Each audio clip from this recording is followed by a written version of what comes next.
Find yourself a corner, we don't want to live with you anymore, the family barked. After 50 years of support, I sold the house where they had lived at my expense and bought myself a $100 million penthouse. Their envy could have been cut with a knife. Subscribe to the channel and share your stories in the comments. And now let's get started. Find yourself a corner, we don't want you living with us anymore. Nora's voice cracked across the pizzeria like the crack of a whip. It wasn't a private hiss, not a sharp whisper meant to wound in secrecy. It was a declaration. A public execution shouted over the sound of clinking glasses and the soft Italian music humming through the speakers. Heads turned. Forks stopped mid-air. A child at the next table even swiveled around, his eyes wide, as though he had just heard someone curse in church. My daughter-in-law wanted the world to see me small. She wanted witnesses to my shoving out. And she got them. Joel, my grandson, chuckled. Not with innocence but with that ugly snicker of boys who discover how much power cruelty has when adults let it pass unchecked. My son, my only son, sat across from me, pretending to study the laminated menu as though it held a sacred text he'd never seen before. His shoulders tensed, his jaw worked, but he didn't look up. He didn't defend me. He didn't defend the woman who had carried him through life like a broken body across a battlefield. I stood there at the edge of their table with my gift in my hands. A box of warm rolls baked this morning, the smell of yeast and butter still clinging to the paper. I had tied them with string the way I always did, neat and tight, because food brought properly had to carry not just flavor but dignity. Bring something, Mom, it'll feel more like family, they had told me earlier in the week. I had taken it as inclusion, as a rare moment of being wanted. They had meant it as labor. When I placed the box gently on the table, Nora's hand darted out, stopping me like a guard at a border. She leaned forward, that painted smile of hers stretched too wide. Leave it at the counter, she said. Her voice syrupy but loud enough for the waiter hovering nearby to hear. Maybe they'll give us a discount. Her words landed with the precision of spit on my face. Joel hooted, as though it were the cleverest joke he'd ever heard. His elbow shoved against me, rough enough to make me stumble back a step, just in time for the waiter to squeeze by with 2 steaming plates. The boy's ears reddened. He mumbled an apology to me he didn't need to give, because my own blood should have. I stood half-blocking the aisle, heat flooding my cheeks. I wanted to disappear. And at the same time I wanted to make every person in that pizzeria see the truth of what had just happened. And they did see. That was the worst of it. At the next table, a man in a work shirt muttered under his breath but not low enough for me to miss.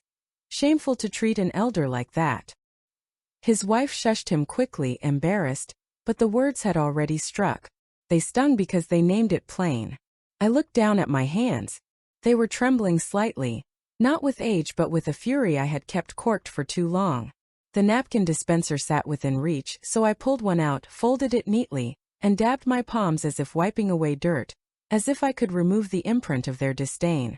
My mouth went dry, my stomach churned with the sour taste of being made small in public, and yet my voice when it came was steady, calm, like ice over fire. Then starting tomorrow, I said, each word deliberate, slicing the air, live without me, and without my house. It was not shouted. I didn't need to. Silence spread over the table like spilled wine. Nora froze, her fork halfway to her mouth. Joel smirked into his soda as though I had told a joke he didn't quite understand but wanted to mock anyway. Mike, my boy, the boy I had kept alive through years of bills and sickness and hunger, still didn't lift his eyes.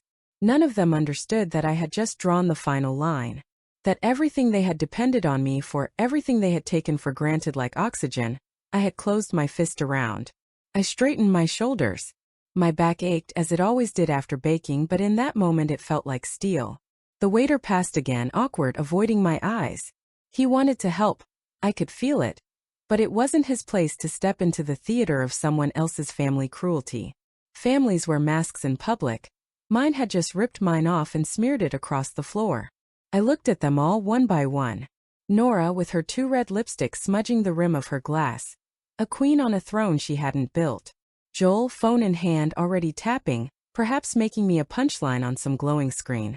Mike, the man I once cradled as fever nearly took him, now a middle-aged shadow with no courage left to look at the mother who had saved him again and again. Something inside me cracked, but it wasn't a breaking. It was a release.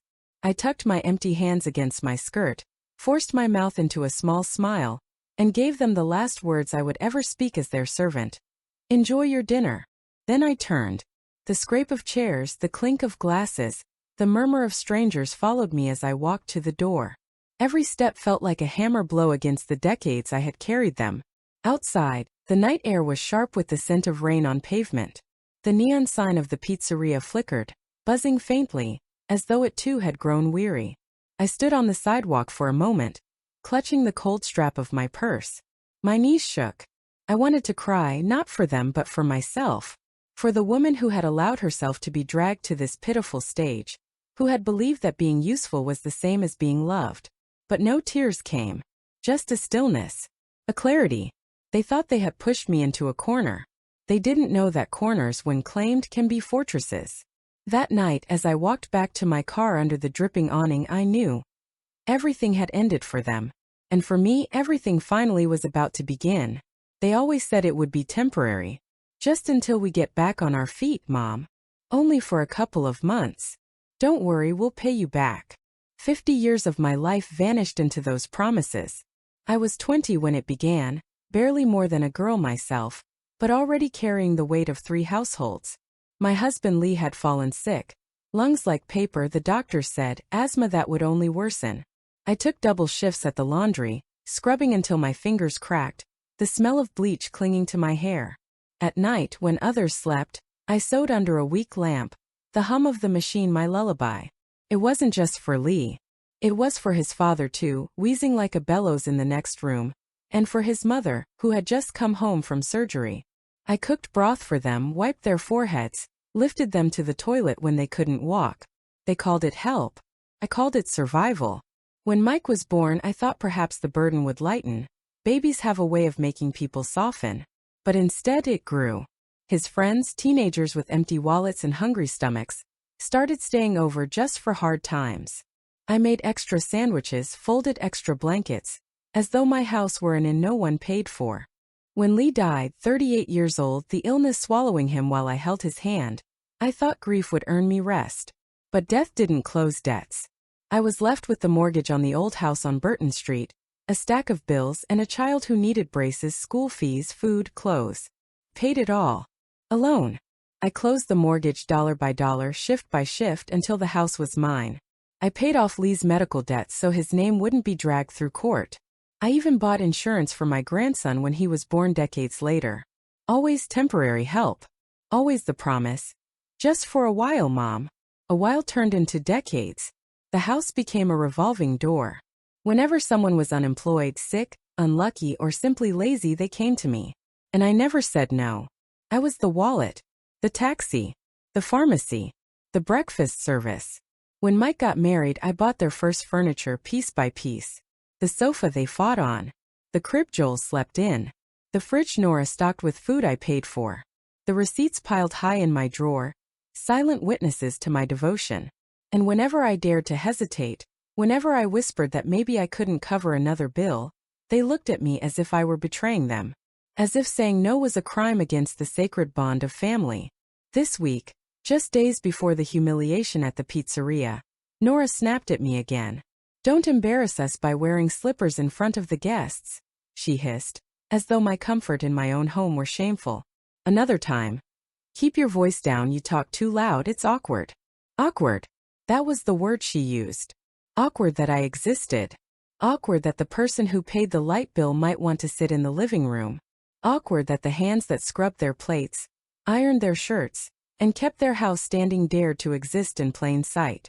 I kept hearing those words echo, not just from her but from years of silence. I remembered the night I pawned my last piece of jewelry, Lee's wedding ring, which I had kept in a small velvet box, so Mike wouldn't lose his car. He promised to pay me back. He never did. I told myself it didn't matter. The important thing was his freedom to drive to work. That car ended up being used for weekends at casinos with his friends. I remembered the winter when I wrapped myself in 2 coats inside the house because I couldn't afford the heating bill and their overdue rent. They visited that Christmas, laughing about the ski trip Nora's parents had paid for. They brought a plastic tree ornament as a gift. I remembered Joel, still a boy, slamming the door when I asked him to please not scream while I was resting. "It's not your house, Grandma," he said. He was 12. He had grown up eating bread I baked at 5 in the morning before heading to my shift. He didn't know the word mortgage, but he already knew entitlement. Every sacrifice I had made dissolved into invisibility. They called me selfish when I asked for a day off from babysitting. They called me dramatic when I said I was tired. They called me embarrassing when I spoke too loudly, when I wore the wrong shoes, when I reminded them too gently of the debts they never repaid. Half a century of being their safety net. And all I became was the thread they wanted to cut when it showed. When I lay awake at night, I sometimes whispered to myself, "What would happen if you stopped?" But the thought terrified me. If I stopped, wouldn't they collapse? Wouldn't they hate me? And wasn't their love worth more than my exhaustion? But then I remembered the pizzeria. Nora's voice. Joel's laughter. Mike's silence. 50 years of temporary help. And this was my reward, shame at the table. The irony was cruel. My slippers embarrassed them, but not their hands snatching my wallet. My voice embarrassed them, but not their voices mocking me. My existence embarrassed them, but not the debts I carried in silence. I began to understand, finally, that my love had become their leash. And they had grown bold enough to tug it in public, laughing while I stumbled. That night, as I folded laundry alone, shirts that weren't mine, socks I didn't wear, I realized something. Temporary help had turned me into a permanent servant. And servants, in their eyes, don't deserve respect. But what they had forgotten was this. Servants keep records. And I had kept every single one. Humiliation in private is one thing. You can close the door, swallow it down, cry in the dark where no one sees. But humiliation in public. It clings to your skin, to your clothes like the smell of smoke after a fire. It doesn't wash off. The first time was at the grocery store. I had picked up a piece of salmon, a treat I hadn't bought in years. I told myself I deserved it. After all, I had been cooking for them all week, and I wanted something soft, something special just for me. But before I could put it in the cart, Nora's hand asterisked out and yanked it away. "Put it back," she snapped, her voice sharp enough for the clerk to hear. "You don't work. Why do you need expensive fish?" The words hit me like a slap. My hands, spotted with veins and calluses from years of labor, trembled around the handle of the cart. I opened my mouth to answer, to say that my pension was mine, that I had earned every cent of it. But the look in her eyes, a cold, dismissive glare that dared me to protest, silenced me. At the checkout, when I handed over my loyalty card, Nora leaned toward the cashier and said in a loud, theatrical whisper, "It's her discount card, just hurry." The girl scanned it quickly, not meeting my eyes. Her cheeks flushed red, not with shame of her own but with mine. Another time at Mike's birthday party, they didn't even give me a proper chair. Everyone else sat around the dining table, candles lit, wine glasses clinking. They placed me on a folding chair by the front door. The kind you give to someone who arrives uninvited. "Just so you don't get in the way," Joel said with a grin, already lifting his phone to record a video for his friends. I sat there with my plate balanced on my knees, the draft from the hallway brushing against me each time someone came in. Laughter floated across the room, and I laughed too, softly, hoping no one would notice how my chair wobbled under me. But they noticed. That was the point. At the church fundraiser, I brought 20 pies. 20. My kitchen smelled of cinnamon and apples for days, my back aching from standing, my wrist sore from kneading. I thought naively that it would make me useful, visible, maybe even appreciated. When the pies were lined up on the table, still warm, still shining with their sugar glaze, Nora grabbed the microphone. She wore that smug smile she kept for public occasions, the kind that made people call her charming. "Thanks," she said, gesturing toward me. "It gave Grandma something to do." Laughter rippled through the crowd. Not cruel laughter, not knowing laughter, just polite, awkward laughter.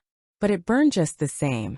I stood there, invisible again, while people took slices of pie and praised her for organizing the event. Joel, of course, couldn't resist.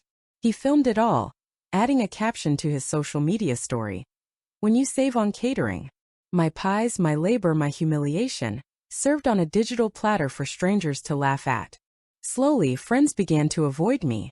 People at the store, neighbors on the street.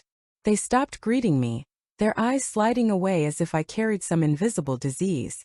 It was as if my family's contempt had spread like a rumor, making me a squatter in my own life. Every incident was a slap. Small, sharp, accumulating. At the pharmacy, Nora announced in front of the clerk. She doesn't understand her prescriptions, I'll take care of it. I had been managing medications for sick people since before she was born. But I stayed quiet, my lips pressed together, because what would be the point?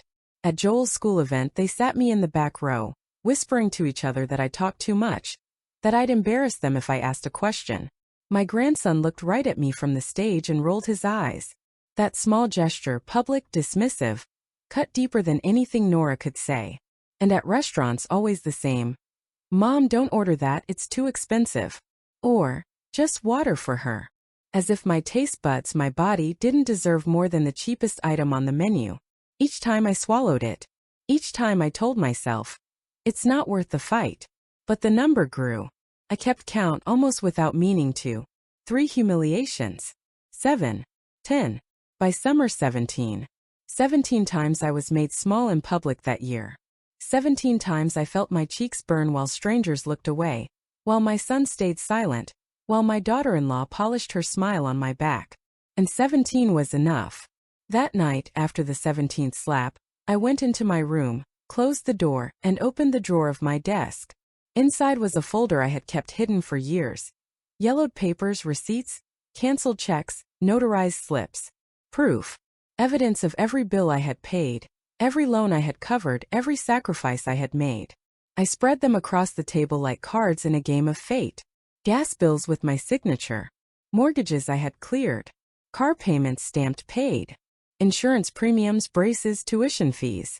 My life reduced to paper. For decades I had never asked for thanks.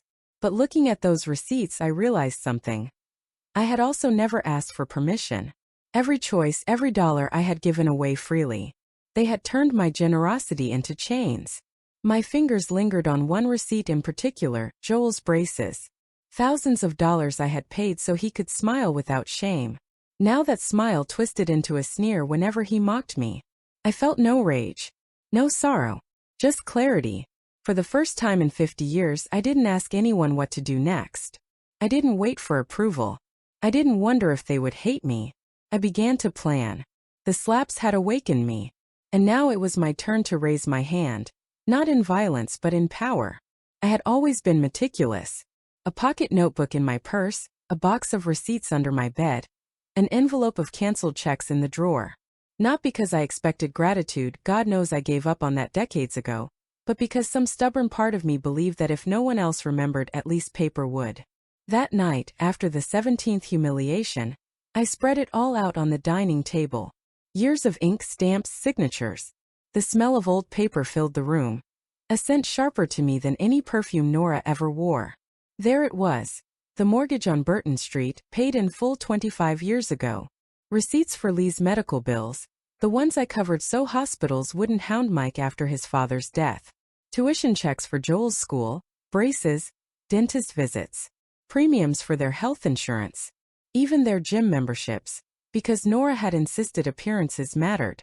50 years of support, bound not by love but by numbers. I shuffled through the papers like a priest handling scripture. Each one spoke the same truth. I had built the floor they walked on brick by brick, dollar by dollar. Without me they would have sunk long ago. And yet they had the audacity to sneer at my slippers. My hand hovered over a different folder, one I had guarded like treasure. Inside were the things I had bought for myself in silence, in secret. Bonds purchased one at a time, tucked away from curious eyes. Small shares in 3 apartments. Neighbors who had once been desperate had signed over portions to me in exchange for loans. Jewelry that I hadn't sold in the lean years, even when I ate beans for weeks. They thought I was poor, a dependent old woman clinging to their goodwill. The truth was sharper. I had more wealth than they could dream of, and it was mine alone. The house itself stood like a fortress. In my name only. No liens, no debts, no signatures tying it to them. I had built it, defended it, fed it, polished it, and never once handed over the deed. I realized then that my greatest mistake had not been giving too much. It had been hiding too much. By keeping silent, I had allowed them to believe I was powerless. I ran my hand over the cool surface of the table, the papers spread like wings. For the first time in years, my chest lifted. Not for revenge. Not for anger. For clarity. At dawn, I picked up the phone and called a realtor I knew from church.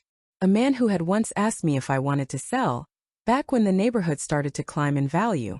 Edna. His voice was warm, professional. It's been a while. What can I do for you? I want to sell the house, I said simply.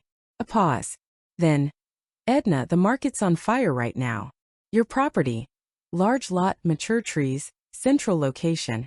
You could make a fortune. How long will it take? Depending on the buyers, maybe a week. Not a week, I said. One day. And then I want a new place. High floor, glass walls, silence. A view that cuts with envy like a knife. Find me that. He laughed softly, thinking it a joke. Edna, you're serious, aren't you? I've never been more serious, I said. I hung up and went back to my papers. 4 years I had collected proof of debts I had paid for others. Today I understood their true purpose. Not for confrontation but for protection. They were my shield. I stacked them neatly, tied them with string, and placed them back in the folder. Then I looked around the house, my house, and saw it with new eyes. The maple trees in the yard where Joel once played tag. The kitchen table scarred with knife marks from bread I had sliced for hungry mouths. The hall where Mike had once run to me with a fever. Memories. Yes, but memories had a price. And I was about to make them pay it. That afternoon I opened my jewelry box. Gold chains, pearl earrings, rings I hadn't worn in years. Each one a relic of sacrifice, kept while I sacrificed myself. I placed them in velvet pouches. Not for sale, no, I would not give them away at desperation's price, but as reminders of the wealth I still held. As the sun set, light slanted through the windows, gilding the dust in the air. I sat at the table, the folder of documents before me, and whispered aloud. You thought I was cornered, but the corners are mine. I didn't feel like a victim anymore. I felt like a general reviewing her arsenal before battle. Tomorrow I would begin. The realtor didn't disappoint. He came the very next morning, crisp suit, polished shoes, carrying a folder full of numbers. He walked through my house like a man touring a museum. Eyes tracing the maple floors, the wide windows, the sprawling yard that had once been my prison. Edna, he said, voice low with awe. Do you know what you're sitting on? Yes, I replied. That's why you're here. By noon, 6 buyers had shown up, each one circling the property like wolves sniffing blood. Couples in silk blouses. Men in tailored suits. Investors with sharp eyes. They moved through the house, taking in the brick fireplace, the sturdy beams, the wide porch where I had once shelled peas while Joel played marbles at my feet. They asked polite questions, but their voices carried hunger. What year was the roof redone? Is the plumbing updated? Can we see the deed? I let the realtor handle the talk. I stood back, hands folded, as though I were a relic myself, just another fixture of the house soon to be sold. But inside my heart beat steady. Not with nerves but with certainty.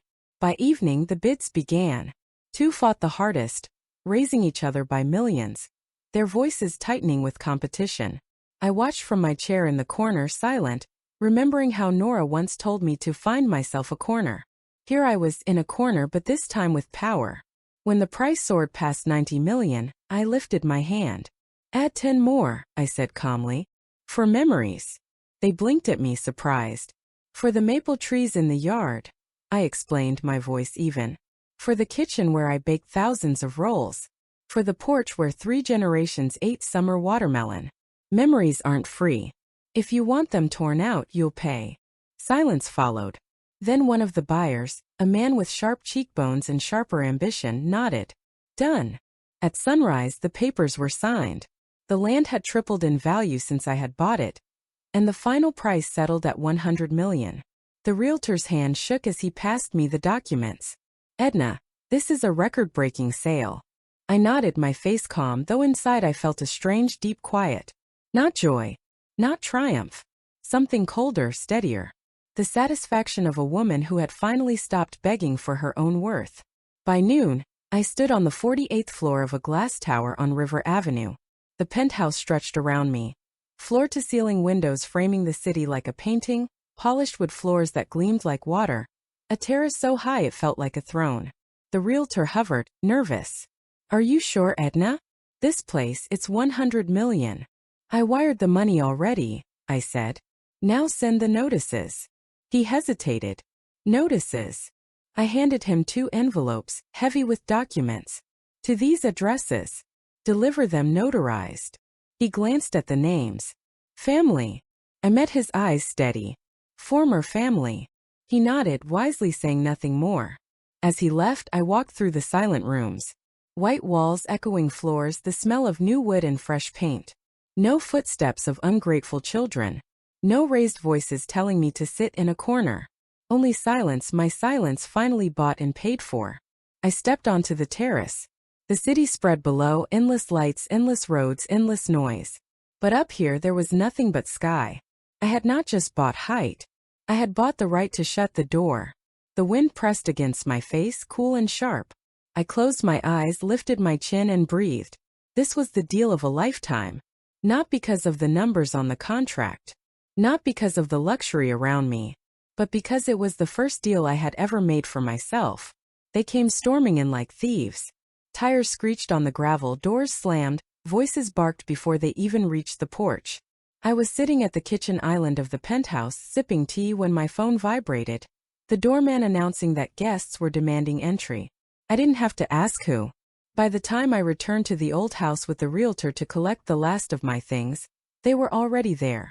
Nora's voice, shrill, carried out through the open door. Why were strangers here? Why are the locks being changed? Mike sat on the steps, shoulders hunched, his face pale. Joel paced the lawn, phone in hand, no doubt recording his outrage for an audience of strangers. I stepped forward, calm, folder in my hand. Because this house is no longer yours to enter. Nora spun around, her face blotched crimson. What do you mean, no longer ours?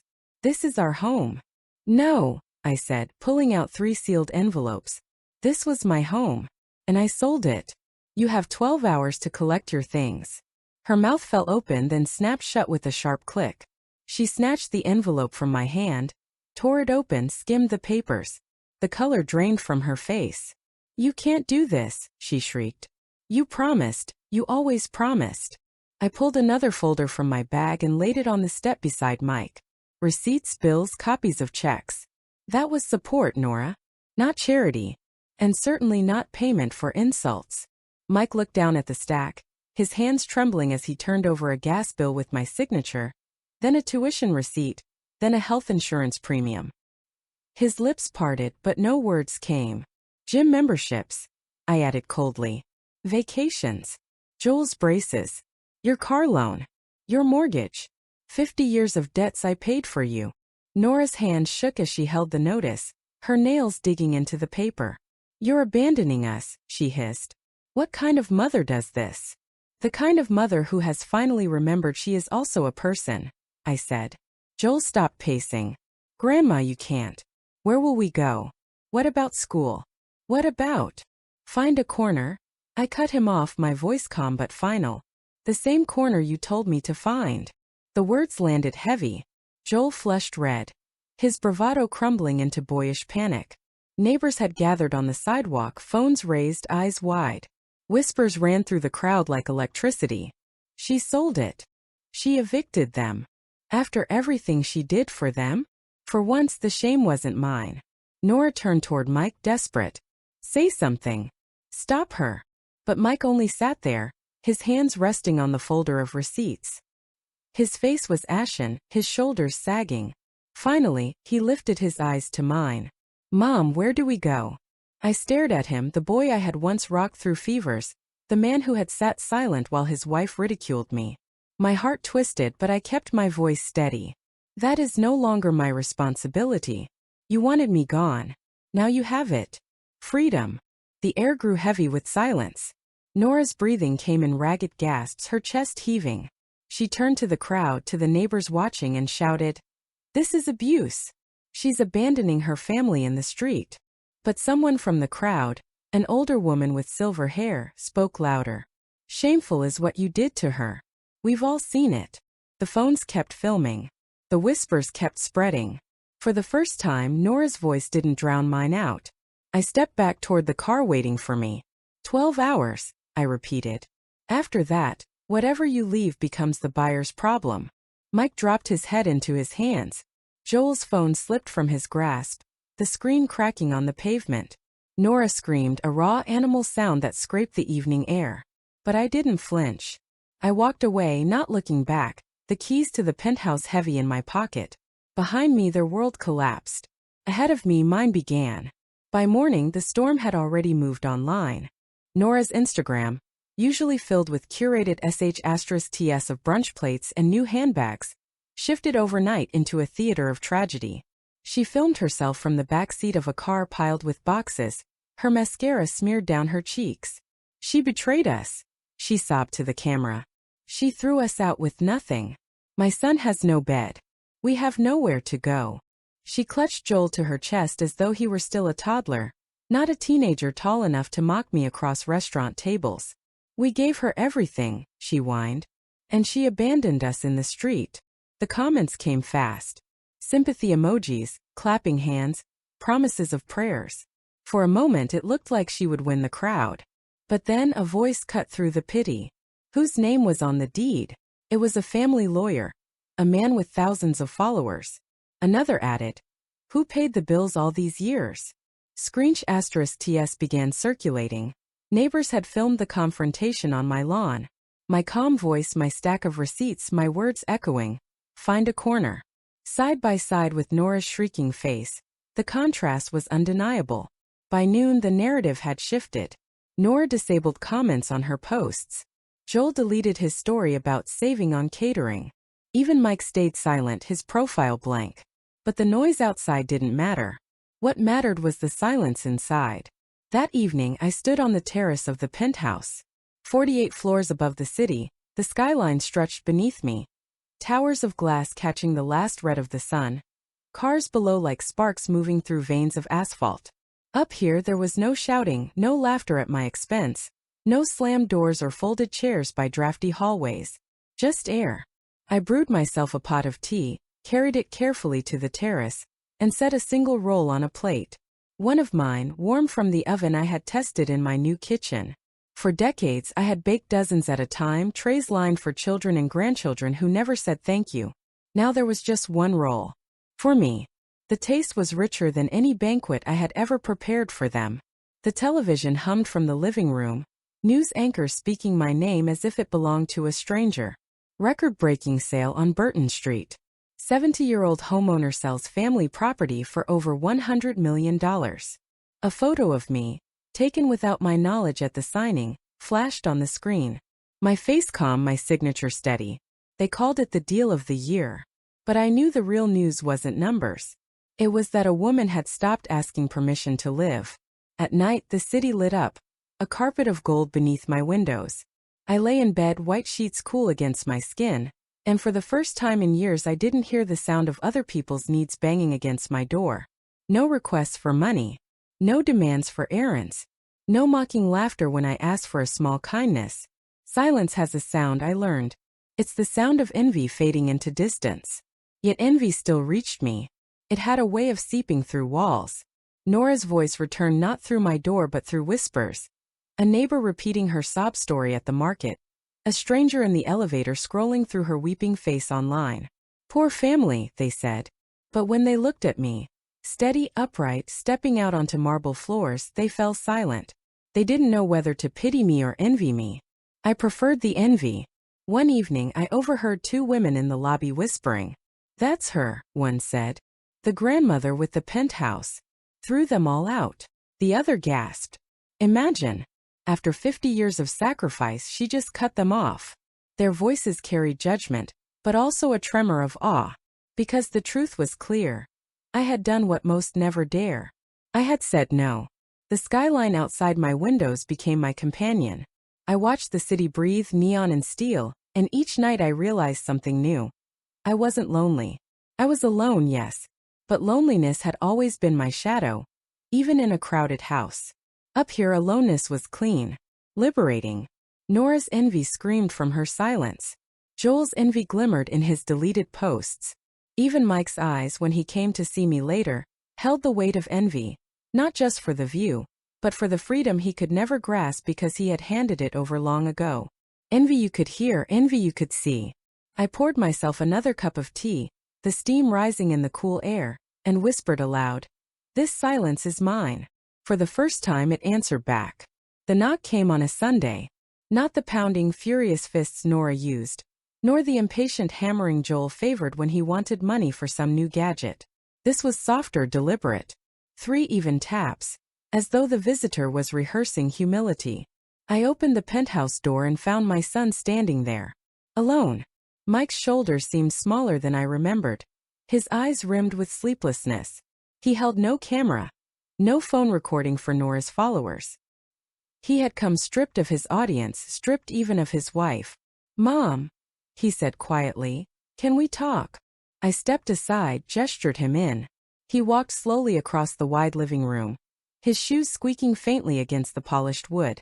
He paused by the window, gazing out at the city sprawling below. For a moment I thought he might cry. But instead he sighed. "You've changed," he said. "No," I corrected, pouring tea into 2 cups. "I became myself." He accepted the cup but didn't drink. His hands trembled, and not just from age. From guilt, from fear, perhaps from both. "Nora was emotional," he began.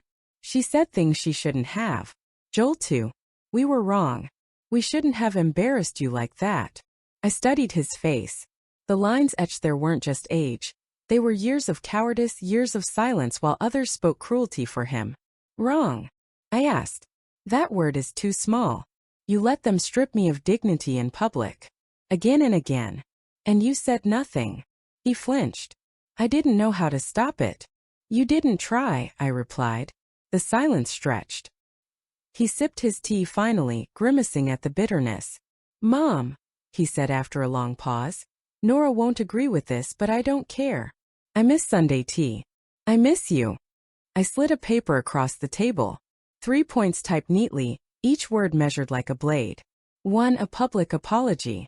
Not a whisper in private, not a text, not crocodile tears on a live stream. A statement signed and spoken, acknowledging every humiliation. 2. Repayment of debts. Not all at once, receipts one by one until the record is cleared. 3. No mentions of me on social media. No posts, no subtweets, no pity games.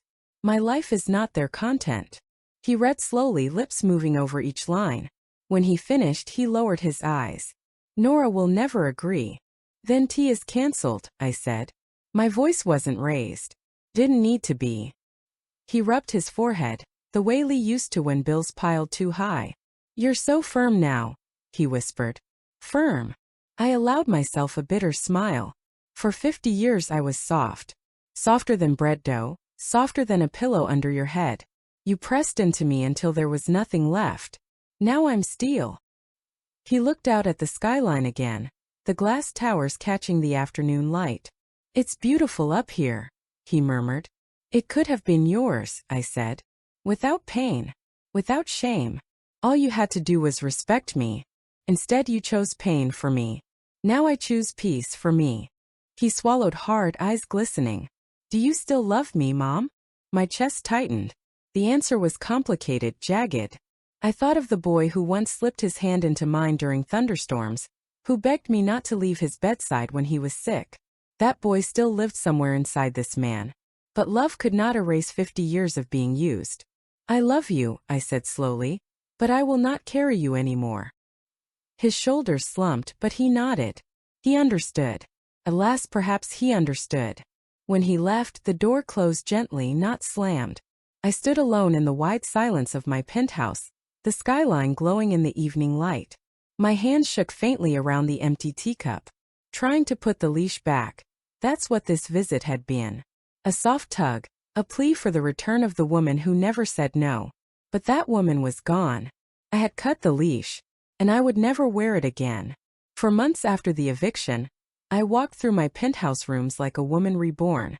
White walls, polished floors, glass windows where no one's reflection towered over mine.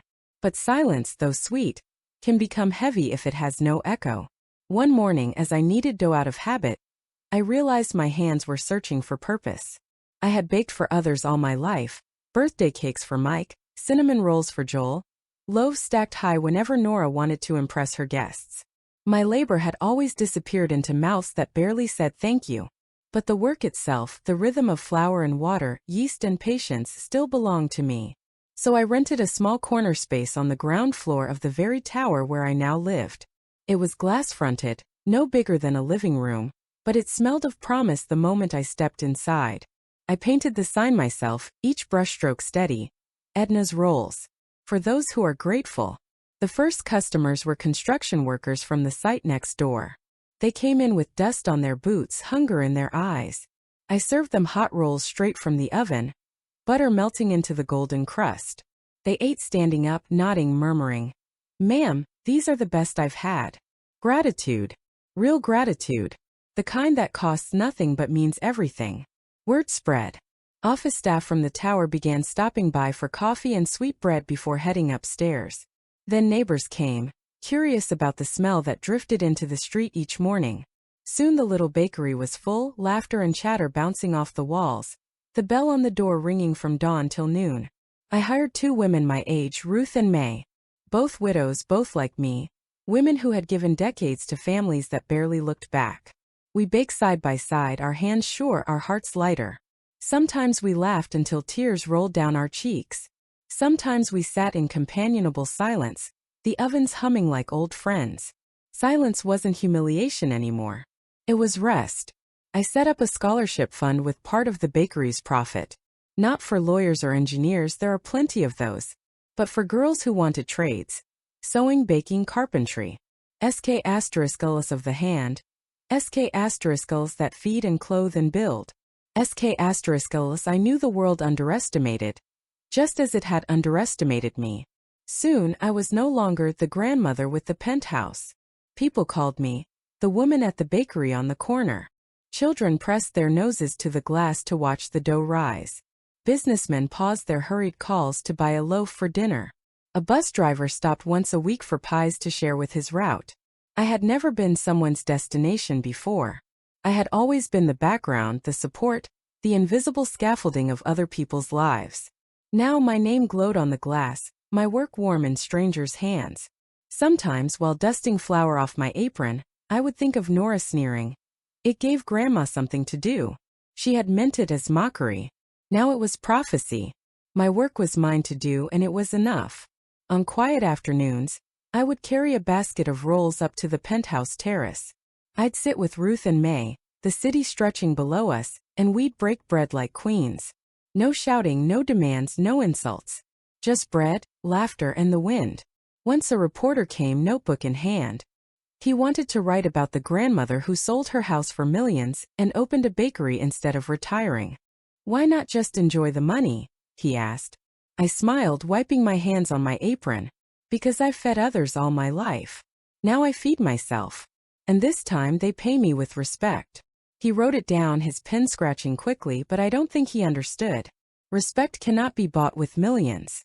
It is earned in the quiet transaction of work freely given and gratitude freely returned.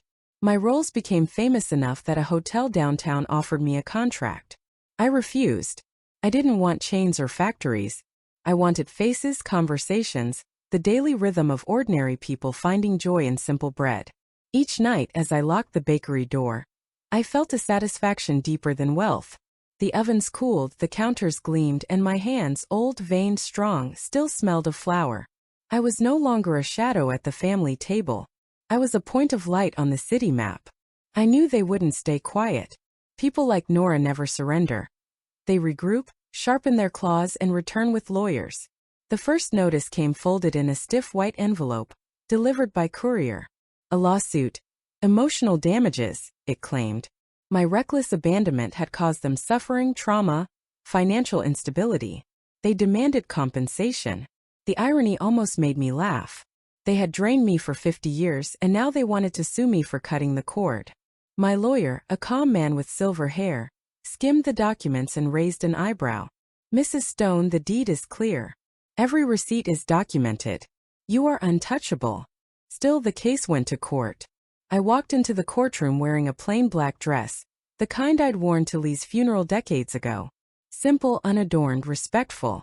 Across the aisle, Nora wore her brightest red. Her lipstick painted into a permanent sneer. Mike sat beside her, shoulders hunched, eyes fixed on the table. The judge, a stern woman with glasses low on her nose, tapped the papers before her. The plaintiffs claim emotional damages. They argue Mrs. Stone's decision to sell the family home and withdraw support was cruel. My lawyer rose. He laid out the stack of receipts. Mortgages paid, loans cleared, braces, insurance. Each one stamped, signed, undeniable.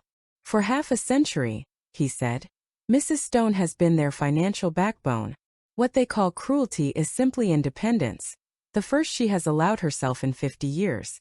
The home was hers, the money was hers, the sacrifices were hers.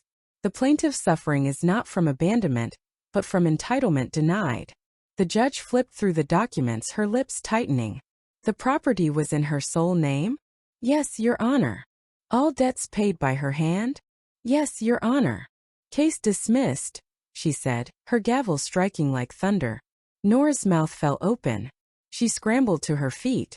But Your Honor, The judge cut her off. You wanted her generosity to be permanent.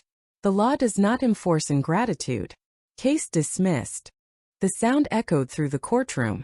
Nora collapsed back into her chair, her face pale with rage. Joel, sitting behind them, buried his head in his phone, no doubt already drafting a post about injustice. I stood, smoothed my skirt, and walked out without looking back. That evening, Nora uploaded another video. Her eyes red, her voice trembling. We lost our home. She took everything from us. Even the judge turned against us. But this time the comments weren't kind. Whose name was on the title? 50 years she paid for you. And you call that cruelty? Grow up. Provide for your own child. Within hours she disabled comments again. A week later Mike came to see me. Alone. Again. He looked different this time, not just tired but stripped bare. In his hands a folder. He laid it on my kitchen island and pushed it toward me. Inside were receipts. Small ones. The first repayments of debts I had carried for him. I'll start paying you back, he said, his voice low. I stared at him, searching his face. For the first time in years I didn't see only cowardice. I saw shame. And perhaps beneath it the first fragile roots of respect. I closed the folder gently and placed my hand on top of his. Not as a rescuer, not as a servant. As an equal. Pay it back, I said softly. And learn to live without a leash. He nodded, his eyes glistening. I will. For the first time in decades, I hugged my son without the weight of obligation. Not as the wallet, not as the servant, not as the silent shadow. Just as a mother who had finally been seen. The backlash had failed. Not because of the judge's gavel or the lawyer's arguments, but because the truth had finally become undeniable. They had fed on me for half a century, and I had survived without them. And now, for the first time, they were the ones learning how to survive without me. It was spring when they came back. The city trees had just begun to bloom. Pale green shoots brushing against the glass of my penthouse terrace. I was kneading dough at the bakery when the bell chimed, and in walked the three shadows I had once called family. But this time there were no cameras, no followers, no performance. Mike looked thinner, paler, as if shame had carved him hollow. Joel stood behind him, restless, his hands jammed deep into his pockets. And Nora, who once entered rooms like a queen, looked stripped bare. No painted lips, no sharp eyeliner, no smug tilt of the chin. Her face was raw, unvarnished, almost fragile. Edna, she began, her voice low, trembling. I came to ask forgiveness. I froze, hands dusted with flour, heart steady. Forgiveness. I echoed. Her eyes filled with tears that, for the first time, seemed real. I was cruel. I was jealous. You did more for us than my own parents ever did. And I spat on it. I mocked you, used you, humiliated you. Her voice broke. I thought strength was stepping on others. I see now it was weakness. Silence stretched. Even the ovens seemed to pause, their hum fading into stillness. I set down the dough, wiped my hands, and poured tea for myself. Not for them. I sat at the small wooden table in the corner. The conditions still stand, I said evenly. Mike stepped forward. Mom, please, she's admitting it. She's sorry. I raised my eyes to him, steady. Sorry doesn't erase 50 years. Sorry doesn't clean the stain of laughter in public, or the bruises of silence when I begged for respect. Sorry is air. What matters is proof. I slid a copy of the paper I had once given Mike across the table. 3 points unchanged. Public apology. Repayment of debts. Silence about me online. Not for me, I added. But for you. Until you learn boundaries, you're not family. You're a project. Nora bowed her head. Her shoulders shook. We'll do it, she whispered. Whatever it takes. Joel muttered under his breath. This is insane. Mike Sitch *T him a warning glance, and for once the boy fell silent. That day my penthouse stopped feeling like a fortress. Not because I had opened the gates but because I had drawn the map. They could approach only on my terms with my conditions. They left quietly, no slammed doors, no cameras. For once their departure didn't feel like escape. Felt like a beginning. That night I stood on my terrace, the city glittering below. For decades I had begged for crumbs of affection, handing over money in exchange for scraps of love. Now they had come to me with empty hands, finally acknowledging their hunger for something greater than wealth. Forgiveness? Perhaps someday. But trust would be earned like bread. Slowly, kneaded with effort, baked in silence, tested by time. Until then I breathed in the spring air and whispered to myself, they are learning. And I was living. Sometimes in the evenings I carry a paper bag of rolls to the terrace. I sit with the city stretched beneath me like an endless quilt of light and noise. The towers glimmer, the streets hum, but up here everything feels quiet. The air tastes clean. They used to say my envy could be cut with a knife.